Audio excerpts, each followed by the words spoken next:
Hello दोस्तों, आज मैं आपके लिए एक इम्पोर्टेंट वीडियो लेकर आया हूं।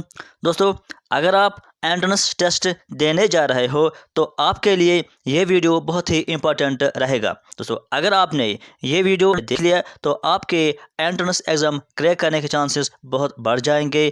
और अगर आपने ये वीडियो नहीं देखा है, इसमें जो पॉइंट्स हम बताने वाले हैं, अगर आपने उन चीज़ों को फॉलो नहीं किया है, वो चीज़ें अपने अंदर नहीं डालोगे, यानी उन चीज़ों की आदत आप नहीं करोगे, तो आपको एंट्रेंस एग्ज़ाम, सिर्फ एंट्रेंस एग्ज़ाम नहीं बल्कि जो भी एग्ज़ाम होगा तो जिसमें ये रूल्स फॉलो नहीं किए जाते हैं तो उस एग्ज़ाम को क्रैक करने के चांसेस बहुत कम रहते हैं। तो इसमें जो भी मैं पॉइंट्स बताऊंगा वो एक तो आपको इस एंट्रेंस टेस्ट में काम आएंगे, और इसके अलावा जो भी एग्ज़ाम आप देने वाले हो या और भी कॉम्पिटिटिव एग्ज़ाम होगा, हर एक एग्ज़ाम में ये जो कुछ चीज़ें हैं इनको फॉलो किया जाता है। और ये चीज़ें प्रूफ की गई चीज़ें हैं, यानी ये प्रूफ किया गया है कि जो भी ये चीज़ें फॉलो करता है तो उसके एग्ज़ाम क्रैक करने के चांसेस बहुत ज़्यादा बढ़ जाते हैं। तो दोस्तों, वीडियो को लाइक करो, शेयर करो और चैनल को सब्सक्राइब करो ताकि हर वीडियो की नोटिफिकेशन सबसे पहले आप तक पहुंच जाए।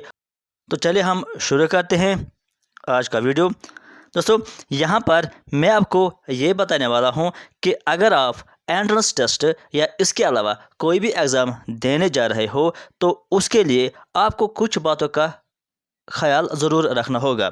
और अगर आप ये चीज़ें फॉलो करते हो किसी भी एग्ज़ाम में, चाहे वो एंट्रेंस टेस्ट एग्ज़ाम है चाहे वो कोई और एग्ज़ाम है, तो आपके क्वालिफाई करने के चांसेस बहुत ज़्यादा बढ़ जाते हैं।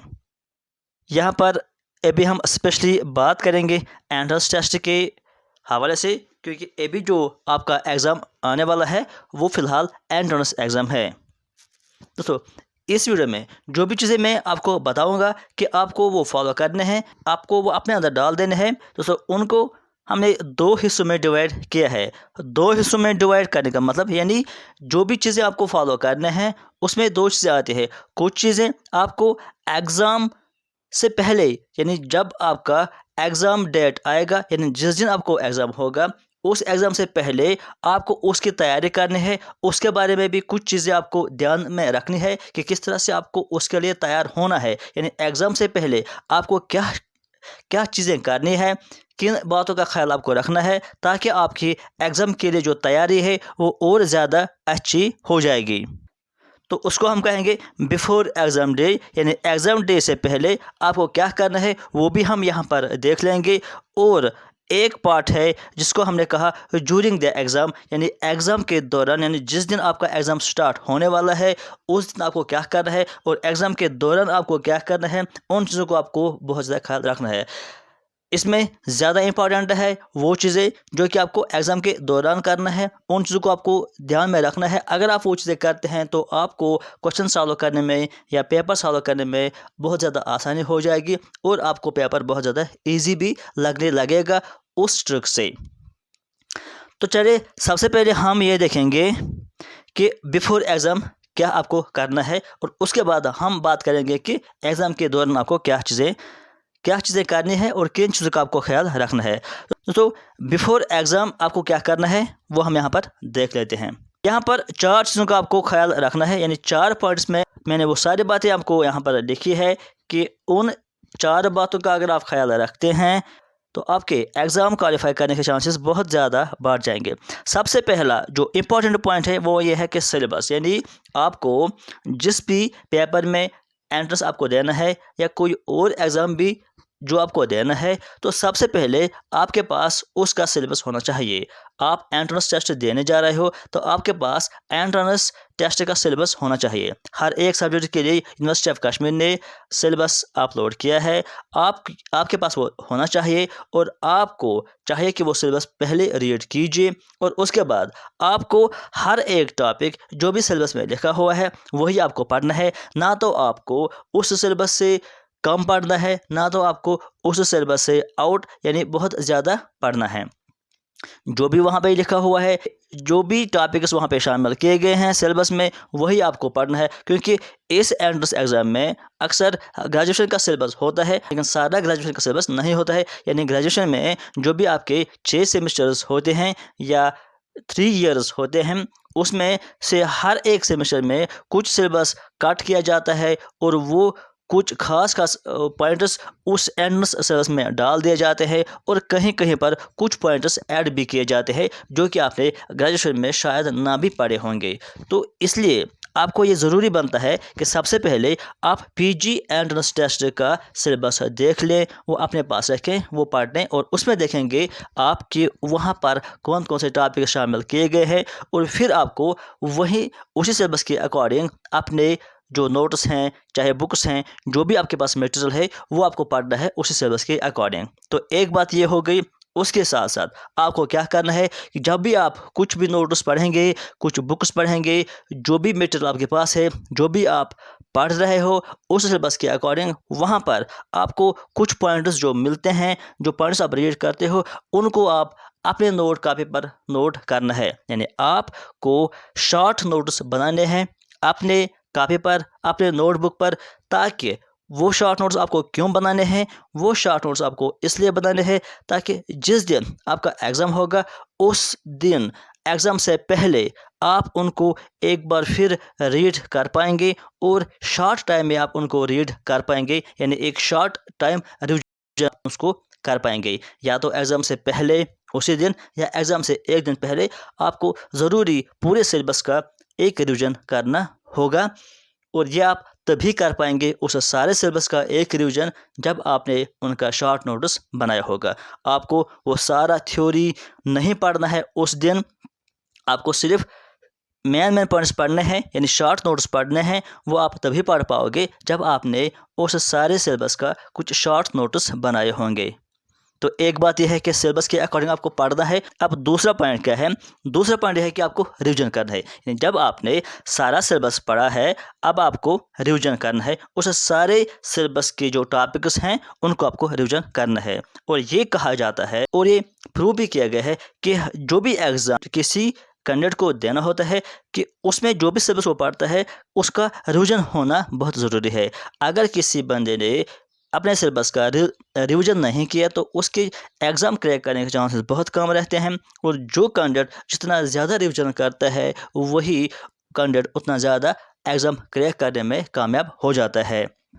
और ये भी कहा जाता है कि अगर आप चाहे कितना भी पढ़ लेंगे ये मैटर नहीं करता है, लेकिन आपने कितना रिवीजन किया है ये बहुत ज़्यादा मैटर करता है। अगर कोई बंदा चाहे हज़ारों के तादाद में बुक्स पढ़े, हज़ारों के तादाद में नोट्स पढ़ेंगे, लेकिन एक भी बार अगर उसने रिवीजन नहीं किया है, लेकिन दूसरा बंदा यहाँ पर वो है जिसने 2 या 3 बुक्स सिर्फ पढ़े हैं या 2 या 3 नोट्स पढ़े हैं लेकिन रिवीजन 3-4 बार किया है, तो उसके एग्ज़ाम क्वालिफाई करने के बहुत ज़्यादा चांसेस होते हैं।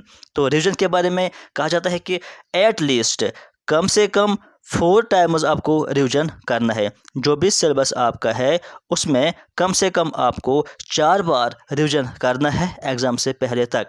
यानी जिस दिन आपका एग्ज़ाम डेट आएगा उस डेट से पहले पहले आपको कम से कम 4 बार रिवीजन करना है उस सारे सिलेबस का, जो भी आपको सिलेबस पढ़ना है इस एग्ज़ाम के लिए। तो ये हो गया दूसरा पॉइंट। अब तीसरा पॉइंट क्या है? तीसरा पॉइंट यह है कि आपको प्रीवियस ईयर पेपर्स देखने हैं। प्रीवियस ईयर्स पेपर्स को आप देख लीजिए, उनको सॉल्व कीजिए, उनको पढ़ लीजिए। कम से कम 3 या 4 पेपर्स तो आपको पढ़ने ही पढ़ने हैं, प्रीवियस ईयर्स पेपर्स।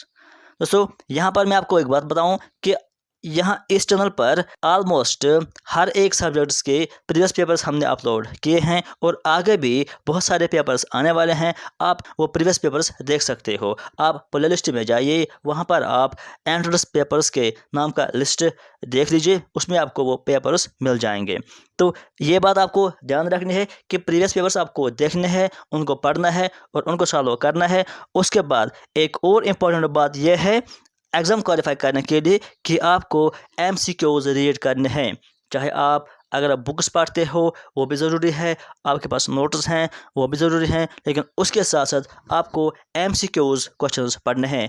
चाहे आपके पास एमसीक्यू बुक है, चाहे आपके पास एमसीक्यू नोट्स है, जो भी है, लेकिन एमसीक्यू आपको रीड करने हैं। ऑलमोस्ट सारे सिलेबस से रिलेटेड आपके पास एमसीक्यूज़ होने चाहिए। आपको एमसीक्यूज़ रीड करने होंगे और जितना ज़्यादा आप एमसीक्यूज़ रीड करेंगे उतना आपको एग्ज़ाम क्वालिफाई करने के चांसेस बढ़ जाएंगे। अब हम बात करते हैं कि ड्यूरिंग एग्ज़ाम, अभी तक जो हम बात कर रहे थे ये एग्ज़ाम से पहले क्या क्या तैयारी करनी है आपको, किस तरह से आपको एग्ज़ाम की प्रिपरेशन करनी है, उसके बारे में हम बात कर रहे थे। अब मोस्ट इम्पॉर्टेंट बात यह है कि एग्ज़ाम के दौरान आपको क्या करना है, किन चीज़ों का आपको ख्याल रखना है, ये आपको देखना है। यहाँ पर मैंने 3 पॉइंट्स लिखे हैं कि एग्ज़ाम के दौरान आपको क्या क्या ख्याल रखना है। तो पहला पॉइंट है अर्ली अराइवल। ये पॉइंट आपको लगेगा कि शायद ये एग्ज़ाम के लिए उतना इम्पोर्टेंट नहीं है, लेकिन ये पॉइंट बहुत ही ज़्यादा इम्पोर्टेंट है और एग्ज़ाम क्वालिफाई करने के लिए ये बहुत ही इफ़ेक्टिव रहता है।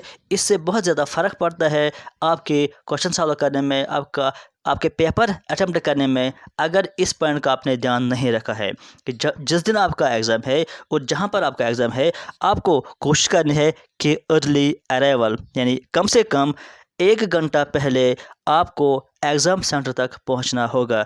अगर मान लो कि आपका एग्ज़ाम 9 बजे शुरू हो रहा है, तो आपको 8 बजे कम से कम वहां पहुंचना होगा। अगर 10 बजे एग्ज़ाम शुरू होता है तो 9 बजे आपको पहुंचना होगा कम से कम। जितना आप जल्दी वहां पर पहुंचेंगे, उतना आप काम रहेंगे, उतना आप कॉन्फिडेंट रहेंगे, उतनी आपको कोई भी टेंशन नहीं होगी। जितना आपको देर हो जाएगा एग्ज़ाम सेंटर पहुंचने में, तो उतना आपको ज़्यादा टेंशन हो जाता है, उतने आपका जहन डिस्टर्ब हो जाता है, तो आप सही से कंसंट्रेट नहीं कर पाते हो पेपर पे। तो इसलिए ये बहुत ही ज़्यादा साइकोलॉजिकल प्रूवन फैक्टर है कि जितना आप पहले एग्ज़ाम सेंटर में पहुंच जाओगे, जितना आप वहां पे कूल और काम रहोगे, उतना आप क्वेश्चन अंडरस्टैंड करने में अच्छा महसूस करोगे और आपको पेपर अच्छा वहाँ पर जाता है। इसलिए ये बहुत ही और इम्पोर्टेंट पॉइंट, पहला ही पॉइंट ये है कि अर्ली अराइवल आपको करना है। और दूसरा पॉइंट इसमें यह है कि सिट काम एंड कॉन्फिडेंट, कि जब आप पहले ही टाइम पर पहुंच गए हो, उसके बाद दूसरा स्टेप यह है कि जब आप एग्ज़ाम सेंटर में बैठ गए हो, वहां पर आपको काम एंड कॉन्फिडेंट बैठना है। यानी आपको अभी पेपर आपके पास नहीं आया है, लेकिन आपको ये अपने दिमाग से कहना है, अपने आप से कहना है कि पेपर जो भी आएगा, जिस तरह से भी आएगा, जो भी क्वेश्चंस उसमें होंगे, मैं सारे के सारे क्वेश्चंस कर लूँगा, सारे का सारा पेपर मैं क्लियर करूँगा और पेपर बहुत इजी होगा, उतना टफ भी नहीं होगा। और जब पेपर आएगा तो आपको उस टाइम भी अपने आप से कहना है कि ये पेपर इजी है, मैं इसको कर पाऊँगा, इसमें कोई मसला नहीं है। तो ये दूसरी बात इंपॉर्टेंट है कि आपको काम एंड कॉन्फिडेंट बैठना है यहाँ पर। क्योंकि अगर आपने कोई भी टेंशन ज़ाहिर कर दी, आपने अपने आप से कहा कि पेपर पता नहीं कितना टफ होगा, किस तरह का पेपर होगा, पता नहीं मैं सारा क्वेश्चन कर पाऊँगा या नहीं कर पाऊँगा, या पता नहीं क्वेश्चन समझ में आ जाएंगे या नहीं आएंगे, तो अगर आप पहले से ही पेपर मिलने से पहले ही आप अपने माइंड को टेंशन दे रहे हो, तो फिर वो सही से क्वेश्चंस पर कंसंट्रेट नहीं कर पाएगा और आप पेपर सही से नहीं कर पाओगे। तो ये मेन चीज़ें हैं कि आपको काम एंड कॉन्फिडेंटली बैठना है, वहाँ पर कोई भी टेंशन नहीं लेनी है आपको। तो दूसरा पॉइंट ये, और तीसरा पॉइंट जो कि सबसे इम्पोर्टेंट पॉइंट ये है कि वो है कि सालो पेपर इन 2 राउंड्स। अब यहाँ पर आपको ध्यान देना है कि सालो पेपर इन 2 राउंड्स, इसका क्या मतलब है। दोस्तों, पेपर आपको 2 राउंड्स में सॉल्व करना है। इसका मतलब यह है कि जब आपके पास पेपर आएगा, आप जब पेपर खोल लेंगे तो आप उसमें देखेंगे, जब आप क्वेश्चंस रीड करने लगोगे, उसमें कुछ क्वेश्चन ऐसे होंगे जो आपको पहले से ही याद होंगे, जो आपको बहुत इजी लगेंगे। आप क्वेश्चन पढ़ते हो, उनका आंसर करने लगते हो। तो कुछ क्वेश्चन वहाँ पर ऐसे भी होते हैं जो आपको याद नहीं आते हैं, या जो आपको कंफ्यूज करते हैं, या जो आपको समझ में नहीं आते हैं, तो वो थोड़े से डिफ़िकल्ट लेवल के क्वेश्चंस भी होते हैं। तो यहाँ पर आपको एक चीज़ ध्यान रखना है, क्योंकि अक्सर कैंडिडेट्स यहीं पर गलती कर देते हैं और यहाँ पर गलती करने वाले कैंडिडेट्स एग्ज़ाम क्रैक करने से रह जाते हैं। और जो यहाँ पर होशियारी दिखाता है और सही स्ट्रेटजी फॉलो करता है, और उसका एग्ज़ाम क्रैक हो जाता है। तो यहाँ पर क्या है बेहतरीन स्ट्रेटजी, यहाँ पर 2 राउंड्स में आपको डिवाइड करना है। पहले राउंड में आप क्वेश्चन को देख लीजिए, आंसर आता है तो आंसर कीजिए, नहीं आता है तो छोड़ दीजिए। टाइम वेस्ट नहीं करना है, क्वेश्चन को सोचना नहीं है, ज़्यादा उस पर टाइम नहीं देना है, क्योंकि आपके पास सिर्फ 70 मिनट्स होते हैं, जिसमें से 10 मिनट्स आपके इंस्ट्रक्शंस पढ़ने में, आपके नाम लिखने में, रोल नंबर लिखने में, बाकी चीज़ें लिखने में आपका वो हो जाता है, साइन करने में वो हो जाता है। आपके पास 60 क्वेश्चंस के लिए सिर्फ 60 मिनट्स रह जाता है, एब्सोल्यूट टाइम जिसको हम कहेंगे। तो 1 मिनट आपको एक क्वेश्चन के लिए दिया जाता है। तो अगर आप क्वेश्चन पर 3 मिनट 4 मिनट सर्व करते हो तो आप सोचिए खुद ही कि आपके पेपर का हाल क्या हो जाएगा। तो यहाँ पर इसलिए ये स्ट्रेटजी बेहतरीन स्ट्रेटजी है कि आपको 2 राउंड्स में पेपर सॉल्व करना है। आपको क्या करना है, जो क्वेश्चन आपको आता है आप टिक कीजिए और जो नहीं आता है उसको छोड़ दीजिए, आगे बढ़े। दूसरा क्वेश्चन आपने देखा, अगर आता है तो उसको सॉल्व कीजिए, टिक कीजिए, नहीं आता है तो उसको छोड़ दीजिए। इस तरह से आपको एंड तक जाना है और जो क्वेश्चन आपको आता है उसको सॉल्व करना है, जो नहीं आता है उसको छोड़ देना है, उस पर टाइम नहीं वेस्ट करना है, उसको ज़्यादा सोचना नहीं है। और जब आप पहला राउंड ख़त्म कर देंगे टाइम से पहले ही, तो आप मान लो कि आपने 30 क्वेश्चन कर दिए, 30 ही मिनट आपको उनको लगने चाहिए। यानी 30, अगर आपने पहले राउंड में सिर्फ 30 या 40 क्वेश्चन सॉल्व कर दिए और उसको आपने सिर्फ 30 या 40 मिनट ही खर्च कर दिए, तो अब आपके जो बचे बाकी 30 या बाकी 20 क्वेश्चन अगर आपके बचे हैं तो आपके पास अभी भी 20 या 30 मिनट बचा हुआ है। तो आप दूसरा राउंड लीजिए। तो दूसरे राउंड में आप क्या करेंगे, दूसरे राउंड में आप फिर से उस क्वेश्चन को जब आप रीड करेंगे तो आपको दूसरे राउंड में वही क्वेश्चन जो पहले राउंड में आपको बहुत ही मुश्किल लग रहे थे, आपको उसके बारे में कोई आइडिया नहीं आ रहा था, तो दूसरी बार जब आप उसी क्वेश्चन को पढ़ेंगे तो आपको वही क्वेश्चन इजी लगने लगेगा। ये प्रूवन टेक्निक है, आप इसको एक बार ट्राई कीजिए और आप देख लीजिए, और उसके बाद एग्ज़ाम के बाद आप आकर इस वीडियो पर कमेंट कीजिए और हमको बता दीजिए कि ये स्ट्रेटजी अगर आपने फॉलो की है तो क्या आपको वाकई ये सही लगा या ये गलत लगा। कि पहली बार जब आप क्वेश्चन को पढ़ते हैं तो वो आपको डिफ़िकल्ट लगता है, आप उसको छोड़ दीजिए और दूसरा राउंड में आते हो और दूसरे राउंड में उसी क्वेश्चन को पढ़ते हो तो आपको वो 10-20% ईजी लगने लगता है एज़ कम्पेयर टू जो कि पहले आपने उसको रीड किया था। तो जब आप दूसरी बार पेपर को पढ़ोगे तो आप बहुत सारे क्वेश्चंस को सॉल्व कर पाओगे। यानी जो आपको मान लो कि आपने पहले 20 क्वेश्चंस ऐसे ही छोड़ दिए थे, तो अब आप उन 20 क्वेश्चन में से अगर सारे भी आप सॉल्व नहीं कर पाओगे, लेकिन कुछ क्वेश्चन आपको वहाँ पर सॉल्व हो जाएंगे बहुत ही ईजी वे में। मान लो कि 20 में से आपने और भी 10 या 12 क्वेश्चन सॉल्व कर दिए हैं, कुछ क्वेश्चन तो रह जाते हैं, वो हर एक कैंडिडेट को रह जाता है।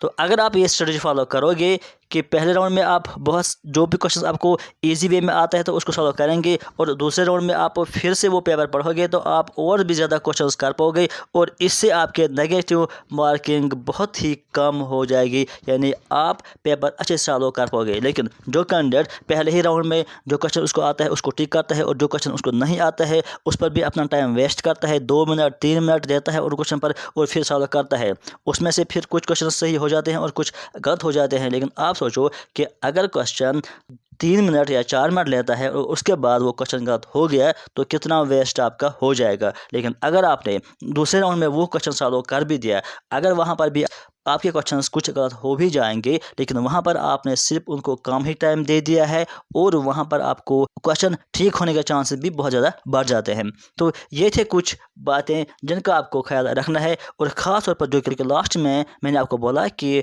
Solve the paper in 2 rounds, इसका बहुत ही ख्याल आपको रखना है कि 2 राउंड्स में आपको पेपर देखना है। कि पहले ही कुछ कैंडिडेट्स आपने भी देखे होंगे कि ऐसे भी होते हैं कुछ कैंडिडेट्स कि जो पेपर सॉल्व करते करते हैं लेकिन उनका टाइम ख़त्म हो जाता है और वो एंड क्वेश्चन तक नहीं पहुंचते हैं। यानी अगर 60 क्वेश्चन है तो 50 क्वेश्चन तक पहुंचते हैं तो टाइम ख़त्म हो जाता है, तो उसके बाद किस टाइप के क्वेश्चन हैं उनको पता भी नहीं होता है। लेकिन अगर आप वही पेपर 2 राउंड्स में 2 बार पढ़ लेते हो तो आप हर एक क्वेश्चन को देख लेते हो कि कौन क्वेश्चन इजी है और कौन क्वेश्चन टफ है, तो आपके इससे क्वालिफाई करने के बहुत ज़्यादा चांस बढ़ जाएंगे।